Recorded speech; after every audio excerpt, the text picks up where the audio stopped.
If you lay themselves around on those front flippers, they've got all that strength in their shoulders to be able to climb up on the rocks. Whereas seals or true seals, you can't see their ears. They spend a lot more time in the water, so they've got all their strength in the lower part of their back for that propulsion and swimming.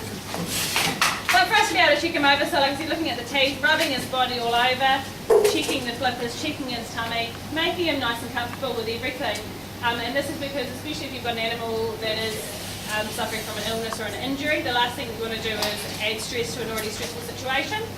So by Scuttles, knowing these behaviours and getting food rewards for it, and sort of understanding these, it's not stressful to, if we need to say, look in his mouth because he's got something stuck. It's not somebody doing something that's out of the ordinary that's adding pressure in a situation. He's so used to it because he goes through it every day that it's just another thing, and of course it could make the difference between us being able to help him in a situation or not.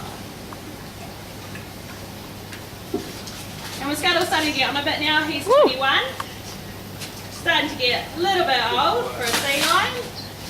We were able to take bloods just the other week so we can do a good check over his system and see how he is coping now that he's getting into older age. And then we're able to do that on a regular basis.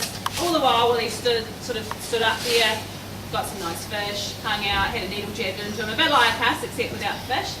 And he was really nice and comfortable, so didn't have to be too invasive or anything that was going to worry him. So how long will he live for?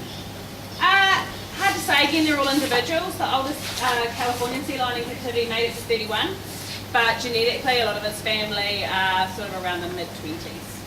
Yeah. So you won't replace them? You No, know? the Californian Sea lions, once they pass away, because Kip is 19, so she's just a couple of years younger, that'll be it for them. We won't be bringing in more Californians, but we'll be focusing on the New Zealand fur seals, and obviously Orua, who we've got on the side, our little subby. And just looking after them, and that means we've got places available if other institutions need to move animals.